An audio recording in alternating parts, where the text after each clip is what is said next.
Pas dia lari, boneka yang tadinya nggak ada pas dilihat itu di depan mata. Assalamualaikum warahmatullahi wabarakatuh. Terima kasih telah mengklik video ini. Oke guys, kali ini saya akan menceritakan tentang pribadi pengalaman teman saya. Dia berasal dari daerah Subang. Kampungnya saya gak akan sebutin karena kata dia ini privasi katanya. Kampung dia ada sebuah gudang kan peninggalan sejarah Belanda. Nah, di gudang tersebut itu banyak cerita-cerita dari warga sekitar, itu cerita-cerita mistisnya. Dan bahkan waktu ada kemah ya, di belakang gudang itu ada lapang nih. Nah, si lapang itu dipakai kemah. Nah, di kemah itu kan ada jeritan malam gitu kan, ada apalah gitu kegiatan malamnya gitu kan. Singkat cerita nih, itu ada satu petugas nih yang masih jagain malam, takutnya ada peserta yang bandel gitu kan, yang masih berkeliling di daerah kemahan itu, termasuk dia itu penasaran masuk ke gudang yang ada di pinggir lapang kemahnya itu. Dia penasaran, ada cerita-cerita kata warga banyak kejadian ganjal di daerah gudang tersebut gitu kan. Cuman dia nggak hiraukan, cuman penasaran aja, takutnya ada peserta yang bandel yang masuk ke sana yang bikin kegiatan yang nggak bagus gitu kan. Nah, si petugas itu tuh pas keliling-keliling ada sebuah jendela ya, jendela gini yang pecah gitu kan, pecah. Soalnya dia pas mau jalan itu terdengar ada suara-suara yang kayak orang kerja gitu kan. Otomatis dia juga penasaran, wah ada yang kerja ya katanya kan. Ya udahlah, dia cari lewat jendelanya. Pas dia buka jendela, wah ada yang kerja gitu kan, banyak orang itu kan, lebih dari 5 orang kerja di sana. Kerjanya itu kayak pencacah teh gitu kan, ada yang ngangkut panggul teh kayak gitu kan. Kata dia, kok rame juga ya katanya sepi, kok ada yang kerja malam, kata si petugas kamar itu. Ya otomatis dia hiraukan ya, mungkin pikiran dia itu orang yang kerja atau yang lembur gitu kan. Nah, singkat cerita, pas udah pagi-pagi nih, dia mau minum kopi ke warung. Sambil ngobrol, dia nanya nih ke tukang warung itu, yang penjaga warung itu. Dia nanya, Pak, kok ada ya yang kerja malam-malam di pabrik udang itu? Katanya kan kosong gitu. Ada yang kerja, kata dia kan. Iya, yang kerja saya itu kan malam-malam ke sana, lihat-lihat, pas dilihat lewat jendela ada yang kerja, banyak lah, 5 orang lebih katanya. Ya ada yang lembur, kata dia kan, kata si petugas jalan itu. Terus kata si tukang warung itu bilangnya kayak gini, nah di pabrik itu udah kosong, nggak ada produksi apapun. Walaupun siang itu ada yang nyimpen barang, dan malamnya itu cuman ada sapan juga nggak ya, sering ada gitu kadang-kadang. Nggak, kalau ada yang mau juga itu baru ada sapam gitu kan. Terus itu yang malam-malam kerja siapa? Ya itu kita tahu kan siapa kan, emang itu mah udah nggak ada kerjaan gitu, udah nggak produksi. Otomatis dong si petugas itu kaget lah, terus yang kerja itu apa ya tadi. Di gudang itu bukan kejadian seperti itu juga, pasti banyak lagi, termasuk teman saya yang mengalami hal yang serupa. Cuman bedanya itu dia lebih parah gitu kan, karena dia itu melihat dan dikerjain oleh 2 sosok makhluk ya, yaitu katanya kunti merah dan boneka. Oke, tanpa lama-lama kita lanjut ke ceritanya. Singkat cerita nih, pas kejadian malam, waktu malam itu teman saya yang namanya Indra itu lagi enak-enaknya nih, santai-santai, lagi nonton TV, kadang-kadang buka HP, scroll YouTube gitu kan, atau baca-baca WhatsApp atau main game kadang-kadang gitu kan. Lagi enak-enaknya santai, mager gitu kan. Tiba-tiba nih telepon dari temennya namanya Firman. Si Firman itu bilang nih ke si Indri, bro, bisa gak tolong bantuin gue jagain malam ini aja, buat jagain gudang tua itu, gue lagi sakit nih bro, lagi tepar. Ya otomatis teman saya lagi malas-malasan, lagi enak-enaknya mager gitu kan. Ya karena kasihan, dan juga ada transaksi traktir bakso gitu kan, yang otomatis diain aja gitu kan. Walaupun dia tahu gudang itu banyak cerita mistisnya dari warga setempat. Kan cerita nih, ya udahlah teman saya aja langsung aja gitu bergegas gitu kan, bawa motor langsung berangkat ke pabrik tersebut gitu kan, mau jagain gudang tersebut. Teman saya itu si Indri ini pas mau masuk aja udah kerasa gitu kan, auranya udah sepi, sunyi gitu, malam-malam gak ada orang gitu. Dia bawa senter kan, dibawa senter nih. Pas dia mau masuk ke gudang yang di dalam itu ya, kamarnya barangnya udah dikunci ini, kata temannya suruh kunciin gitu kan. Dia itu udah ngerasa nggak enak gitu kan. Aduh, kok auranya kayak gini ya, hawanya kayak gini ya, nggak enak, udah nggak, agak-agak feeling nggak beres lagi nih.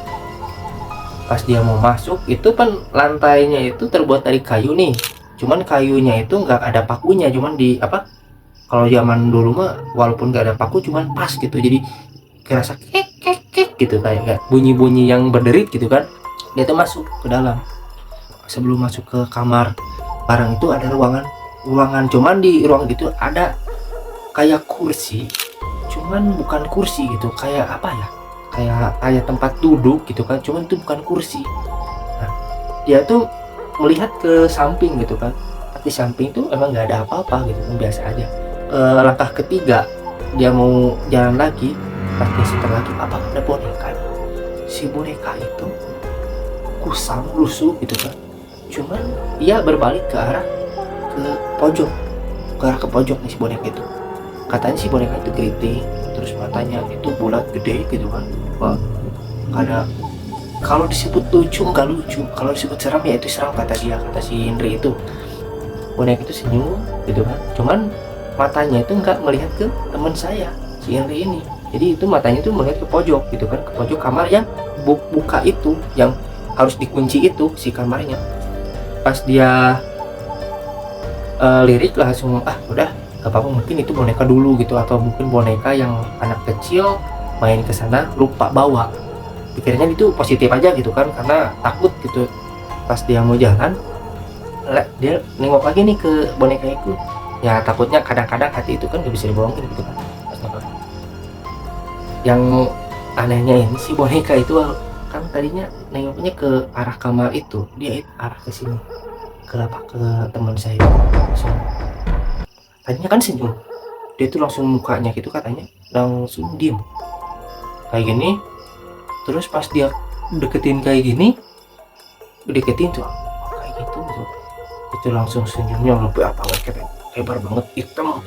Otomatis dia kaget tuh, astagfirullahaladzim gitu kan, langsung dia lari. Pas lari dia masuk ke kamar, dan anehnya lagi ini tuh gak tahu kenapa responnya, kenapa harus dikunci si kamar itu, kan harusnya kunci langsung keluar, itu kunci langsung masuk ke kamar penyimpanan barang. Aneh gitu, mungkin karena saking paniknya gitu kan, langsung aja takut gitu kan.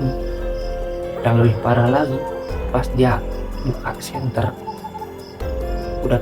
mau lihat boneka itu, kagak ada. Cuman yang lebih ngerinya itu, dia tuh pas mau lihat ke belakang, ada sosok merah,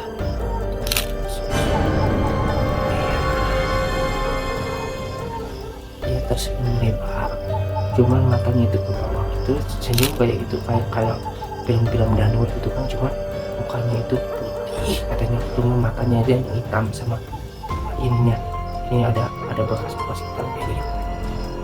Dia tuh langsung sosok gak bisa gerak, dia terus diam kayak orang patung. Waktu si teman saya itu bilang astagfirullahaladzim, terasa banget, boro-boro bikin baca ayat-ayat kursi gitu kan, lihat depan muka sendiri itu intinya jelas banget kan, cuman matanya ke bawah ini ketutup rambut. Cuman yang bikin ngerinya itu si wajahnya itu ada seperti kerut-kerut warna hitam gitu kan, cuma senyum lebar kayak gini, sama kayak boneka yang tadi dilihat. Dia refleks dong, langsung buka pintu, langsung dia tutup lagi. Pas dia lari, boneka yang tadinya nggak ada pas dilihat itu di depan, langsung dia kaget, senternya itu kelempar gitu kan ke atas. Pas dia langsung teriak, itu serasa nggak kedengar sama orang, padahal itu dia teriak-teriak katanya, seperti apa ya, kata kalau Sunda itu otomatis dia itu langsung jatuh gitu kan. Nah, yang bikin ngerinya itu si boneka itu lebih mendekat lagi. Tahu nggak kalau misalkan boneka matanya lebar gitu kan, matanya lebar, senyumnya itu senyum jahat gitu kan, kayak Joker gitu, senyum jahat. Dan lebih ngerinya itu, karena dia itu terasa badannya itu terasa panas, seakan-akan dia pengen masuk ke dalam jiwanya itu. Mungkin apa ya, mungkin masih untung gitu dia ingat gitu kan sama baca ayat kursi dalam hatinya, walaupun dalam hati otomatis tangan dan ininya walaupun udah lesu gitu kan, rasa ini katanya rasa lemes gitu kan kakinya, dia tuh langsung merangkak. Pas merangkak, si boneka itu asalnya dekat itu menjauh lagi. Pas dia langsung berdiri, hilang boneka. Nah, dia tuh langsung keluar, udah dikunciin, langsung dia keluar. Dia udah mati, astagfirullah gitu kan. Dia tuh keluar aja gitu kan, lewat pintu yang kedua dia keluar lagi. Cuman katanya itu kakinya dia tuh udah terasa lemes banget, saking paniknya. Dia tuh udah nggak mikir-mikir lagi bahwa yang penting saya selamat gitu kan. Emang sih kalau sebenarnya emang nggak ada kejadian gitu kan manusia mati sama hantu, cuman yang sering kejadian itu karena diri sendiri, karena ketakutan itu yang bisa menyalakai dia gitu. Langsung dia pergi tanpa kata-kata, karena kadang bisa ngomong gitu kan, saking kagetnya. Langsung pas dia mau noleh lagi ke belakang kan, dia lupa senternya itu di belakang. Dia otomatis dong, walaupun dia gak berani, dia nyamperin lagi, ambil senternya. Udah ambil senter, pas dia balik lagi ke belakang mau pulang, dia dicegat lagi sama. Ngeri banget bro, ngeri. Udahlah, kalau coba kalian bayangin gimana rasanya udah di depanin sama boneka, pas dia balik lagi mau ambil baterai gitu kan, pas dia balik lagi depan mata udah putih warnanya. Coba kalian bayangin gimana rasanya. Mungkin saya juga pingsan gitu kan, tapi dia masih kuat itu imannya, mentalnya masih kuat. Dia coba aja langsung teriak, langsung terobos lari gitu kan. Cuman emang tembus gak ada apa-apa, cuman emang kerasa panas aja katanya gitu kan, kerasa panas aja. Dia keluar, itu udah gak ada. Pas kejadian itu dia langsung pulang aja, nggak jagain gitu kan pabrik itu, karena emang mungkin dia pertama juga gitu kan jagain gudang itu, karena di rolling gitu, karena dia bukan kerja di sana, cuman kalau ada misalkan ada kerja sampingan dia mau gitu kan. Pas dia tuh sakit sampai emang katanya lebih dari 2 minggu sakit. Nah itu ya guys, kejadian dari teman saya di daerah Subang itu, tentang kejadian dia melihat sosok 2 makhluk itu. Jadi intinya gini, walaupun kita mengalami ketakutan, jangan sampai ketakutan itu membunuh kita gitu. Tetap mereka juga beribadah sama Allah, kita lebih sempurna daripada mereka. Walaupun kita lebih sempurna, kita tetap menghargai. Intinya gini aja, tidak ada hantu atau jin yang bisa membunuh manusia, cukup dengan izin Allah. Oke guys, terima kasih telah menonton video ini ya. Kalau kalian suka, boleh di like atau komen atau share gitu kan, atau lebih baik subscribe gitu kan. Tapi intinya gini aja, saya udah senang kalian udah menonton video ini. Saya minta maaf kalau ada kata-kata yang tidak nyambung atau belepotan ya. Nanti saya akan cerita lagi di next video tentang kejadian horor teman saya atau orang lainnya.